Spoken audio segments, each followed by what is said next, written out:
আজ রবিবার হলেও আজকে আমার হেসেলে বেশি কিছু রান্না হচ্ছে না, শুধু খাসির মাংসের ঝোল আর ভাত।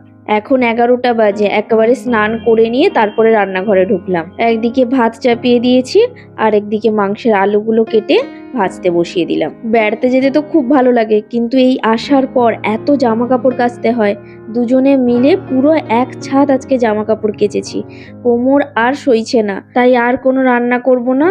আলু দিয়ে একেবারে মাংসের ঝোলটা করে নেব, এই দিয়ে আজকে সবাই খেয়ে নেব। জামা কাপড় কাচতে যাওয়ার আগে মাংসটা ধুয়ে ম্যারিনেট করে রেখে গেছিলাম, আর মা পেঁয়াজ আদা রসুন এগুলো ছাড়িয়ে বেটে রেখেছে।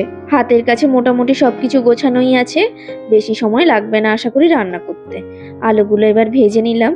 আলু ভাজার তেলের সাথে অল্প আর একটু তেল যোগ করে গরম তেলে 1 চামচ চিনি দিলাম। চিনিটা ফুটে উঠলে গোটা গরম মশলা আর কোচানো পেঁয়াজগুলো দিয়ে লাল লাল করে এবার ভেজে নেব।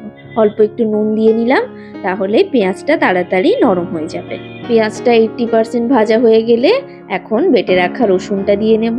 দিয়ে রসুনটা পেঁয়াজের সাথে ভালো করে ভাজবো। এবার ওই শিল ধোয়া যে জলটা ছিল তার মধ্যে হলুদ গুঁড়ো লঙ্কা গুঁড়ো গুলিয়ে নিয়ে দিয়ে দিয়েছি, আর সাথে দিয়ে দিয়েছি একটা টমেটো কুচি। ঢাকা দিয়ে ওটা কষাতে দিয়ে দিয়েছি। এখন আমার এদিকে ভাতটাও হয়ে গেছে, ভাতটাও ঝেড়ে নেব, ওদিকে ততক্ষণে কষানোটাও হয়ে যাবে। এবার ঢাকনা খুলে দেখি টমেটোটা নরম হলো কিনা। হ্যাঁ, টমেটোটা বেশ নরম হয়ে এসছে। এখন দিয়ে দেব আদা বাটা। আদা বাটা খুব বেশি কষাবো না, অল্প একটু জল দিয়ে এবার ঢাকা দিয়ে সমস্তটা আর একবার তেল ছাড়া অবধি কষিয়ে নেব। ভালোভাবে তেল ছেড়ে গেছে, মশলাটাও কষানো হয়ে গেছে। এবার ম্যারিনেট করে রাখা মাংসটা দিয়ে নিলাম। গ্যাসের ফ্লেমটা কমিয়ে রেখে ঢাকা দিয়ে দিয়ে কষাতে থাকবো। কষানোটা যখন প্রায় 80% হয়ে যাবে তখনই ভেজে রাখা আলুগুলো দিয়ে নেব। আলুগুলো দিয়ে আরো বাকি 20% কষাতে থাকবো। আলুগুলো নুন হলুদ দিয়ে যখন ভেজেছিলাম তখন কিন্তু খুব বেশি নরম করিনি, তাই এই সময় দিতে পারলাম। আলু যদি ভাজার সময় নরম করে ফেলেন তখন এখন কিন্তু দেয়া যাবে না, কারণ প্রেসার কুকারে সিটি দেব, তাহলে পুরো গলে যাবে। মাংসটা আরো একটু কষানো বাকি আছে। আমি প্রেসার কুকারে একটু জল গরম বসিয়ে দিলাম, যতটা গ্রেভি রাখবো সেই অনুযায়ী জল গরম বসালাম। আমার এখানে মাংস কষানো একদম কমপ্লিট। দেখুন চারিদিক থেকে কি সুন্দর তেল ছেড়ে এসছে। এবার ওই প্রেসার কুকারের মধ্যে সমস্ত মাংসটা ট্রান্সফার করে দেব।